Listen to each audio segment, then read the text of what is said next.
بسم اللہ الرحمن الرحیم۔ مرد اور عورت کی نماز کے فرق کے بیان کے اندر باب چل رہا ہے۔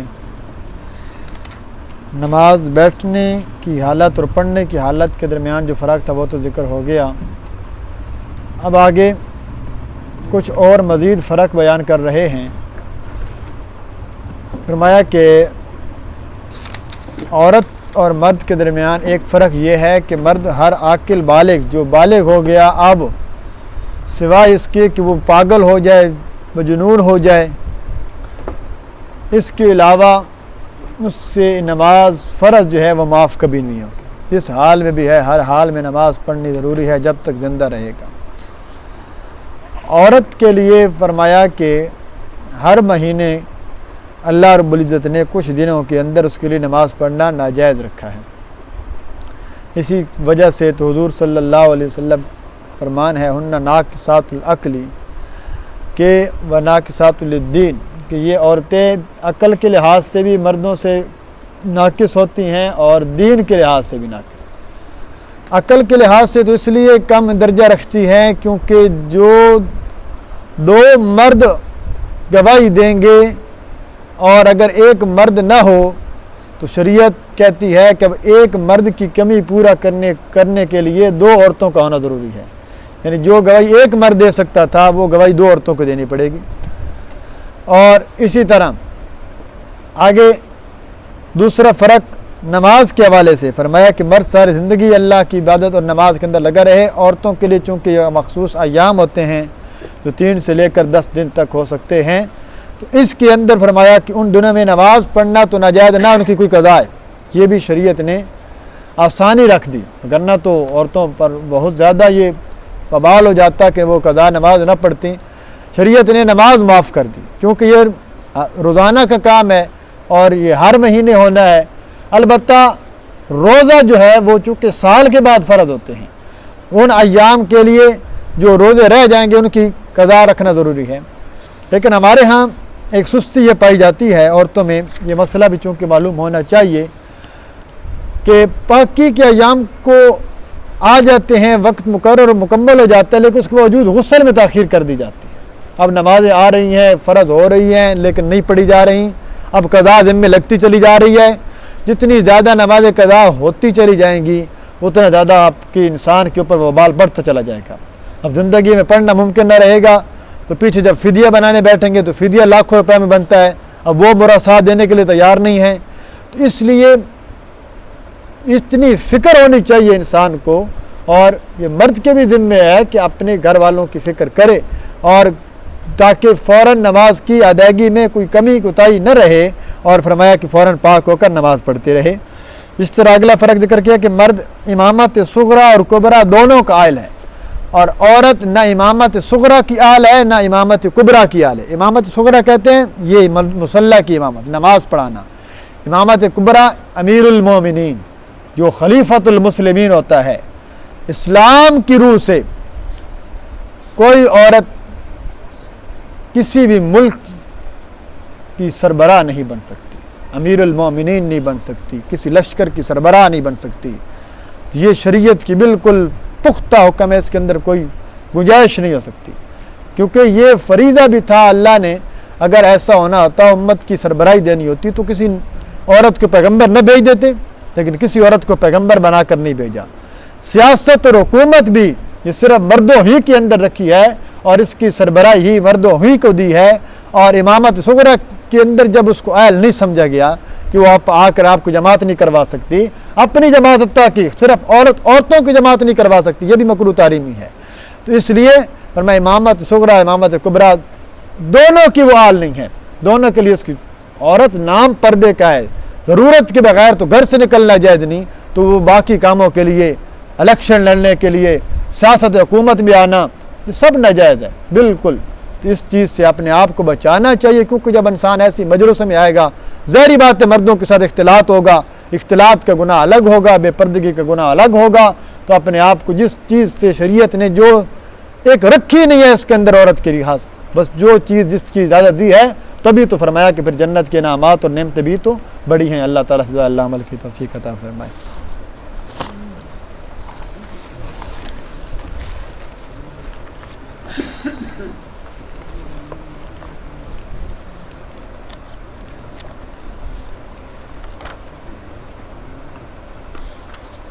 صفحہ نمبر 585.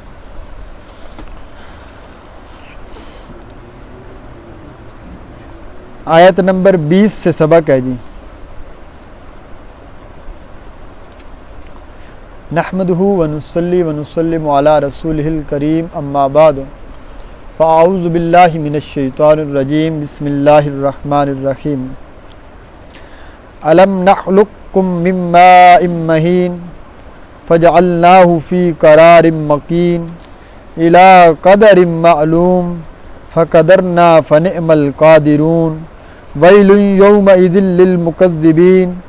الم نجعل الارض کفاتا احیاء و امواتا وجعلنا فیہا رواسی شامخات واسقیناکم ماء فراتا. ویل یومئذ للمکذبین. انطلقوا الی ما کنتم بہ تکذبون. انطلقوا الی ظل ذی ثلاث شعب لا ذلیل ولا یغنی من اللہب انہا ترمی بشرر کالقصر کأنہ جمالۃ صفر. ویل یومئذ للمکذبین.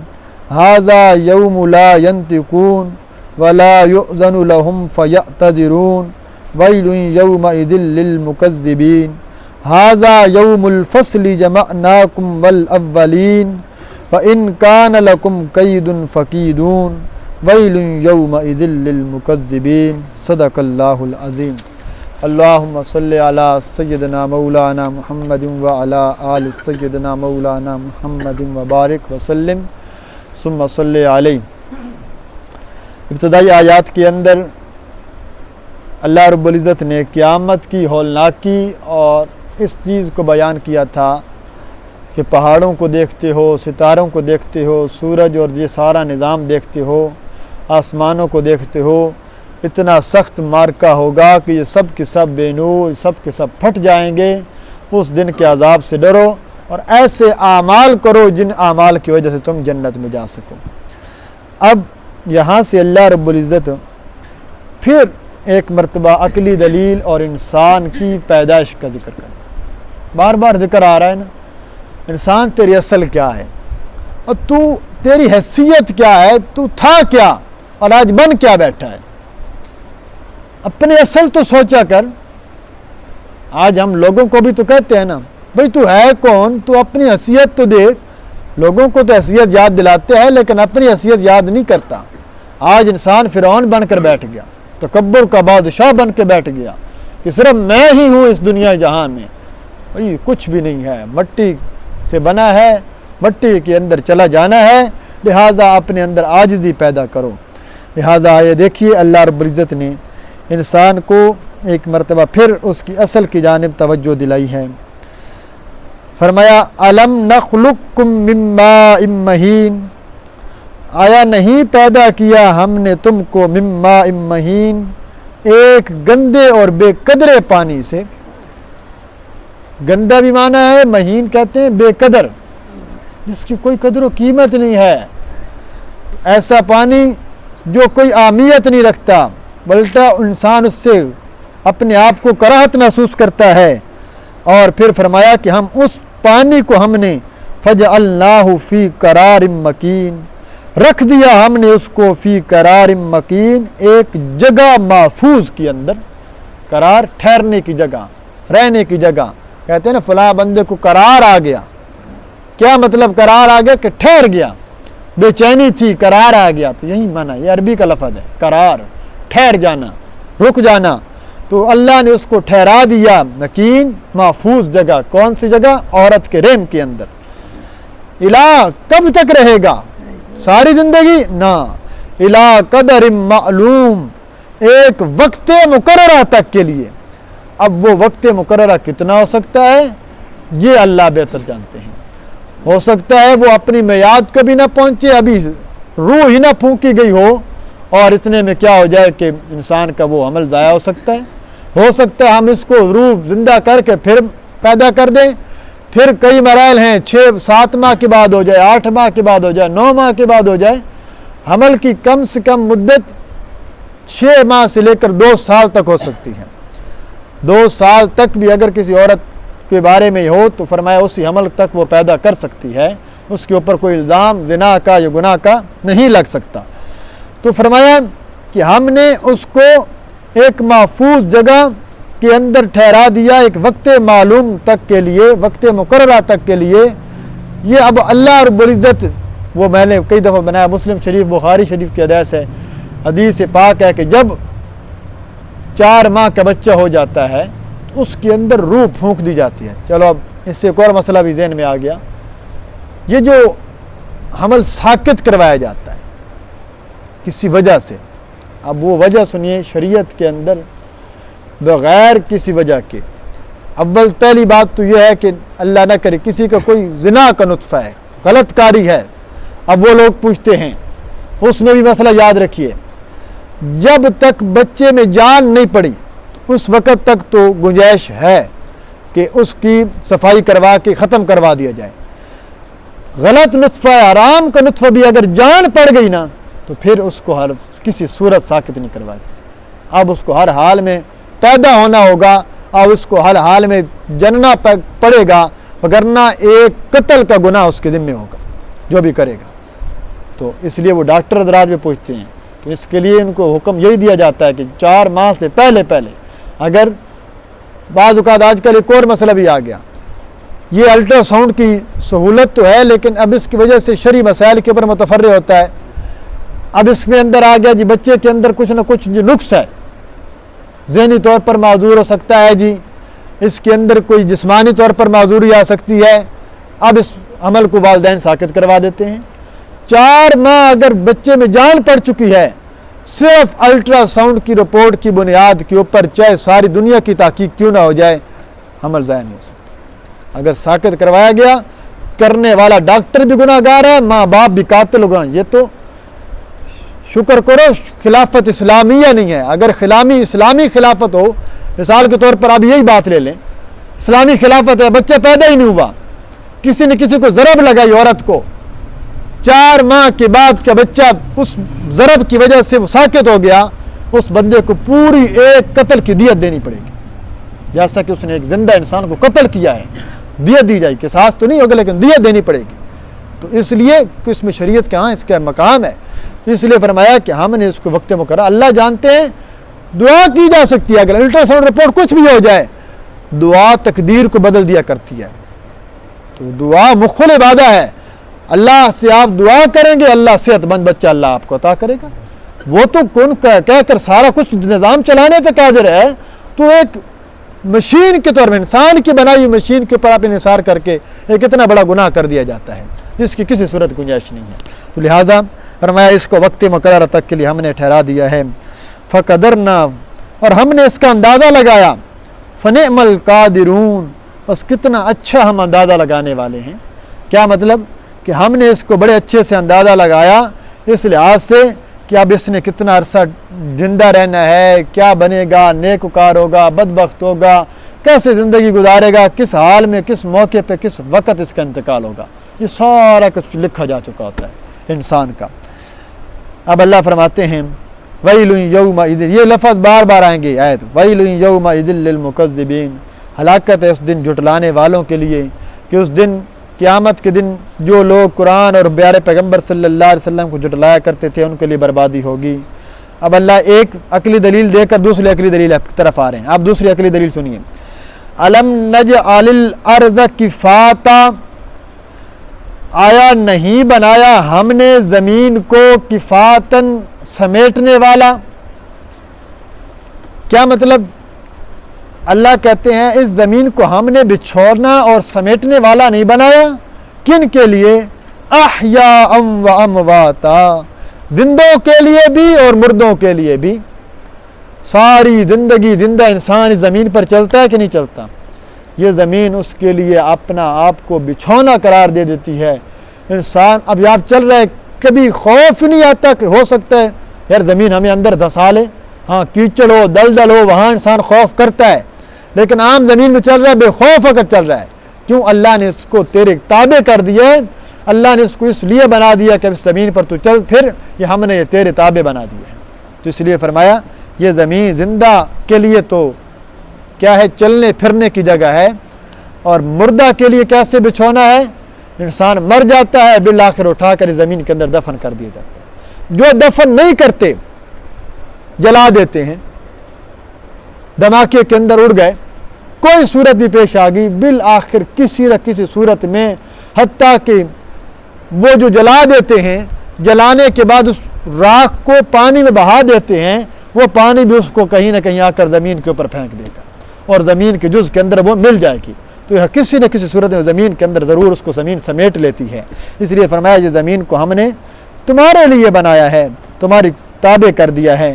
اب آگے سنیے، وَجَعَلْنَا فِيهَا رَوَاسِيَ، زمین تو ہم نے پیدا کی تھی لیکن زمین حرکت کرنے لگ گئی تھی، پانی کا ساری زمین، یہاں پر پانی پانی تھا، اس کا مرکز زمین جہاں سے پیدا کی اللہ نے، روایات میں آتا ہے جہاں بیت اللہ شریف ہے نا، یہاں سے بلبلہ پیدا ہوا اور یہاں سے اللہ نے زمین کو پھر بچھا دیا مختلف خطوں کے اندر، تو اس کا اصل اور نقطہ اور مرکز وہ بیت اللہ ہے، پوری روئے زمین کا اصل اور درمیان وہ اللہ کا گھر ہے اس جگہ سے۔ تو فرمایا ہم نے پھر اس زمین کی اس حرکت کو روکنے کے لیے وَجَعَلْنَا فِيهَا رَوَاسِيَ شَامِخَاتٍ، گاڑ دیے ہم نے، رکھ دیے زمین کے اندر پہاڑ شامخات جو بہت بلند و بالا ہیں، بڑے بڑے پہاڑ ہم نے زمین کے اندر رکھ دیے۔ فَأَسْقَيْنَاكُمْ مَاءً فُرَاتًا، اب تم زمین میں آ گئے، زمین ہلنا رک گئی، بندہ آ گیا، مولا زمین پانی پہ بچھا دی، اب پینے کا پانی کہاں سے لیں گے؟ فرمایا وَأَسْقَيْنَاكُمْ مَاءً فُرَاتًا، ہم نے پلایا تم کو ماءً فُرَاتًا، میٹھا پانی، ہم نے زمین اس میں سے چشمے جاری کر دیے، ہم نے پہاڑوں سے چشمے نکال دیے کہ یہ میرے بندوں کے لیے میٹھا پانی پینے کا پانی ہے، تاکہ اللہ کی نعمتوں کو استعمال کرتے پھریں۔ لیکن افسوس ہے اس بندے کے لیے، ویل، ہلاکت ہے یومئذ، اس دن، للمکذبین، جو اللہ کی نعمتیں کھا کر بھی اللہ کا انکار کرتا ہے، اللہ کی نعمتیں کھا کر بھی اللہ کے رسول کا انکار کرتا ہے، فرمایا ایسے بندے کے لیے ہلاکت ہے۔ اب یہاں عقلی دلائل ذکر کرنے کے بعد اب پھر قیامت کا منظر اللہ پیش کر رہے ہیں۔ قیامت کا دن ہوگا، انسان پہنچا ہوگا، میدان حشر میں جمع ہوگا، حکم ہوگا کیا؟ انطلقوا الی ما کنتم بہ تکذبون، لے چلو الی ما کنتم، طرف اس قیامت کے بہ تکذبون جس کا تم انکار کیا کرتے تھے، اب چلو تم سب مجرموں کو ہانک کر لے جایا جائے گا۔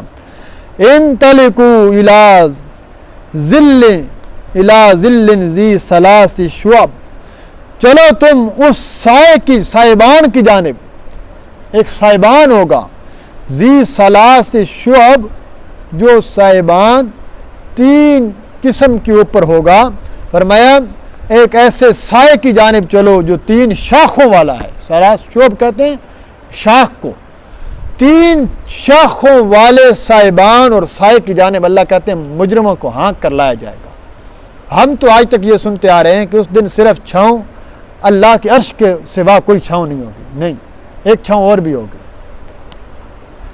اللہ کا عرش ہوگا نا، اللہ کے عرش کے نیچے ٹھنڈی ہوا ہوگی، چھاؤں ہوگی، جس کے نیچے اللہ کے نیک بندے کھڑے ہوں گے۔ اللہم اجعلنا منہم، اللہ ہم سب کو ان میں شامل فرمائے۔ ایک جہنم سے دھواں نکلے گا، جو دھواں اوپر جا کر یوں 3 ٹکڑوں میں تقسیم ہو جائے گا۔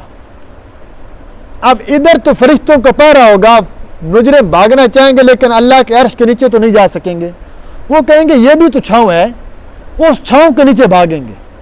3 قسم کے ٹکڑے ہوں گے، ایک کے نیچے کفار جمع، دوسرے کے نیچے بدعتی لوگ جمع ہو جائیں گے، اور تیسرے کے نیچے یہ عام گناہگار لوگ جنہوں نے جہنم میں جانا، جن کو نامہ اعمال بائیں ہاتھ میں دے دیا جائے گا، وقتی طور پر جہنم میں جائیں گے۔ جب چھاؤں میں جائیں گے نا، حالت کیا ہوگی وہ اللہ نے ذکر کیا، وہ چھاؤں کیسی ہوگی؟ فرمایا لا ذلیل ولا یغنی من اللہب، اس سائبان کے نیچے لا ذلیل، کوئی ٹھنڈی چھاؤں نہیں ہوگی کہ جس کی وجہ سے انسان تپش سے بچ سکے، ولا یغنی من اللہب، اور نہ ہی وہ گرمی کو دور کرنے والا ہوگا۔ سائے کا کیا مطلب ہے؟ انسان کو گرمی لگے، انسان چھاؤں کے نیچے آ جاتا ہے، کچھ دیر آرام آ جاتا ہے، گرمی رک جاتی ہے، ٹھنڈک محسوس ہونے لگتی ہے۔ اللہ کہتے ہیں وہ سائبان اور وہ چھاؤں ایسی ہوگی جس میں کوئی ٹھنڈی چھاؤں نہیں ملے گی، بلکہ وہ گرمی کو بھی دور نہیں کرے گا. اور وہ تپش کیسی ہوگی؟ انہا ترمی بشرر کالقصر، وہ پھینکے گی آگ کو کالقصر، جو آگ محلوں کی طرح بلند ہوگی. اونچے اونچے محلات ہوتے ہیں نا بادشاہوں کی طرح، یہ بڑی بڑی کوٹھیاں ہیں، اس دھوئیں سے اچانک آگ نکلے گی، شعلے نکلیں گے جیسے بلند بالا محل ہوا کرتا ہے. اور جب وہ نیچے آ کر پھٹے گی نا کیسے ہوگی؟ کأنہ جمالۃ صفر، فرمایا گویا کہ وہ زرد رنگ کے اونٹ ہوں گے. یہ آپ نے دنیا میں مشاہدہ کیا ہوگا، جیسے اچانک آگ لگ جائے نا کسی جگہ، جب اس کے شعلے نکلتے ہیں تو وہ کہتے ہیں جی آسمان سے باتیں کر رہی ہے آگ، یوں. تو اب اس کے اندر اگر کوئی ایسا مادہ ہو تو آگ اگر گر رہی ہو شعلوں کی شکل میں، تو وہ جب شعلہ بڑا سا آ کے گرتا ہے تو چھوٹا سا ڈھیر لگ جاتا ہے، جیسے کوئی چیز جلی اور آ کر گر جاتی ہے. اللہ نے اس کی شکل تبدیل دی ہے. جب وہ اس دھوئیں سے آگ بلند ہوگی تو وہ عمارتوں اور پہاڑوں کی طرح بلند ہوگی. جب وہ مجرموں کے اوپر گرے گی تو گویا کہ جیسے بھنا ہوا جلا ہوا سیاہ رنگ کا اونٹ ہوتا ہے نا، اونٹ کی شکل میں، وہ ان کے اوپر پھینک کی جائے گی. اب یہ تو بھاگے تھے چھاؤں لینے کے لیے، اب ان کے اوپر آگ کے شعلے برسائے جائیں گے. تو فرمایا یہ جہنم سے پہلے عذاب ہو رہا ہے. جہنم کی طرف سے، ان کی جہنم میں سے آگ اور دھواں نکلے گا جو مجرموں کے اوپر پھینکا جائے گا. وَيْلٌ يَوْمَئِذٍ لِّلْمُكَذِّبِينَ، ہلاکت ہے اس دن جھٹلانے والوں کے لیے کہ ان کے لیے کتنا سخت عذاب ہوگا. اب ایک آخری امید باقی تھی، اب اللہ اس آخری امید کو ختم کر رہے ہیں بچنے کی. اللہ کہتے ہیں هَذَا يَوْمُ لَا يَنْطِقُونَ، یہ وہ دن ہے کہ جس دن کوئی بات نہیں کر سکے گا، کوئی نہیں بولے گا. لا ينطقون، کوئی زبان نہیں چلا سکے گا، کوئی کلام نہیں کر سکے گا. وَلَا يُؤْذَنُ لَهُمْ فَيَعْتَذِرُونَ، اور نہیں اجازت دی جائے گی ان کے لیے، کسی مجرم کو اجازت نہیں دی جائے گی فَيَعْتَذِرُونَ کہ وہ اپنا عذر بیان کر سکے. بعض اوقات یوں ہوتا ہے کہ انسان گناہ گار تو ہوتا ہے، مجرم تو ہوتا ہے، لیکن روتا ہے، چلاتا ہے، بولتا ہے، سفارش کرتا ہے، مولا معاف کر دے. ہو سکتا ہے اس بولنے کی وجہ سے سفارش کے انسان بچ جائے. فرمایا نہیں، نہ خود بول سکیں گے نہ کوئی اور ان کی حق میں شفاعت کر سکے گا. یہ ان کے لیے قانون ہے جو دنیا میں شرک کیا کرتے تھے. ہاں البتہ وہ بندہ جو تھا تو موحد لیکن چوری میں پکڑا گیا، زنا کاری میں مبتلا ہو گیا، کسی اور جھوٹ کسی اور گناہ کی وجہ سے جہنم میں جا رہا تھا، اب اس کے لیے یہ امید ابھی بھی باقی ہوگی. ہو سکتا ہے آقا دو جہاں حضور صلی اللہ علیہ وسلم کی شفاعت کی وجہ سے جنت میں چلا جائے. ہو سکتا ہے کسی شہید کی سفارش پہ کام آ جائے. ہو سکتا ہے کسی عالم دین کی سفارش کام آ جائے. ہو سکتا ہے کسی بعمل حافظ قرآن کی سفارش کام آ جائے. جس کو اللہ اجازت دے گا وہ اس کے حق میں اجازت سفارش کر سکے گا جو مشرک نہیں ہوگا. تو اس لیے ہم کیوں کہتے ہیں صرف اپنی فکر نہ کرو، اور کچھ بات آپ کے گھر والے آپ کے رشتہ دار نہیں مانتے، کم از کم انہیں شرک سے بچا کے رکھو. ہو سکتا ہے شرک سے بچے ہوں گے تو ہو سکتا ہے کل کسی کی سفارش کام آ جائے، سفارش کی وجہ سے ہی جنت میں چلا جائے. حتیٰ کہ پیچھے وہ ہوا مومن جب چل رہی تھی وہاں میں نے اللہ رب العزت نے ایک بات ذکر کی تھی، جنتی بندہ جب جنت میں پہنچے گا تو کیا سفارش کرے گا؟ مولا جنت میں تو بھیج دیا ہے، مکان تو بڑا اچھا ہے لیکن مکان اچھا لگتا ہے مکینوں کے ساتھ، رہنے والوں کے ساتھ. اب میرے گھر والے یہاں نہیں ہیں تو مجھے کیسی لذت آئے گی؟ اللہ اس جنتی کی سفارش کی وجہ سے اس کے گھر والوں کو، اگرچہ ان کا رتبہ تو کم ہوگا، اللہ اس کو اٹھا کر اسی کے رتبے میں داخل کر دیں گے. تو کیا ہے یہ ہے، لیکن مشرک نہ ہو، گناہ گار نہ ہو. اللہ نیکی کو توفیق دے دیتا ہے، اللہ ہو سکتا ہے اس دن، لیکن اس کا یہ مطلب ہی نہیں کہ انسان اعمال کرنا چھوڑ دے. تو شرک اتنی بڑی نحوست ہے، اس لیے فرمایا اس دن ہلاکت ہوگی، نہ کچھ بول سکیں گے نہ عذر پیش کر سکیں گے. ویل یومئذ للمکذبین، ہلاکت ہوگی اس دن جھٹلانے والوں کے لیے. ھذا یوم الفصل، وہ پیچھے آیا نا کہ فصل کا دن کیا ہے، اللہ کہتے ہیں یہ ہے فصل کا دن، یہ ہے فیصلے کا دن. اس دن فیصلہ ہوگا. جمعناکم والاولین، ہم تمہیں بھی جمع کریں گے اور پہلے لوگوں کو بھی جمع کریں گے. آج سب کے سب آدم علیہ السلام سے لے کر قیامت کا آخری انسان سارے کے سارے جمع ہو چکے ہیں. فَإِن كَانَ لَكُمْ كَيْدٌ فَكِيدُونَ، اللہ کہیں گے حکم ہوگا, وہاں آواز آئے گی, دنیا میں بڑی چالیں چلا کرتے تھے جی, میں داؤ لگا کر بچ گیا ہوں. ملازم ہے نا, ملازم مزدور ہے, کوئی بھی دنیا کا کام ہے, وہ کیا کہتا ہے کہ میں نے داؤ لگا لیا, میں نے داؤ لگایا, میں بچ گیا ہوں, میں نے داؤ لگایا ہے, میں یہ کام سے رہ گیا ہوں. آج ہم بھی تو ہیں نا, تاجر ہے, اگر وہ دھوکے سے تجارت کرتا ہے تو کیا کہتا ہے جی بڑا آج تو بڑا نفع کمایا, اسے میں نے پتہ ہی نہیں چلنے دیا کہ اس میں عیب تھا. چیز بیچی ہے, اس نے کہا کہ میں نے پتہ ہی نہیں چلنے دیا کہ اس میں عیب تھا, تو یہ ناجائز ہے. امام صاحب کا واقعہ سنا نہیں ہے, امام ابو حنیفہ رحمہ اللہ نے اپنے خادم کے پیچھے چھوڑ کر گئے تھے, کہا کہ اس کپڑے کے تھان میں عیب ہے, اگر کوئی گاہک ہے تو اسے بتلانا یہ عیب ہے, ویسے اس کا 10 درہم ریٹ ہے لیکن چونکہ عیب ہے 5 درہم کی بیچوں گا, لینا ہے تو ٹھیک ہے. امام صاحب چلے گئے, خادم آیا, اسے یاد نہ رہا, کسی بندے نے وہ پسند کر لیا, اس نے اسی ریٹ پر بیچ دیا جو معروف ریٹ تھا. امام صاحب واپس آئے تو پوچھا کیا ہوا, فرمایا وہ تو میں نے بیچ دیا. اب عام بندہ ہوتا تو وہ شاباش دیتا, بھی تو نے تو بڑا کمال کیا, 5 والی چیز 10 میں بیچ دی.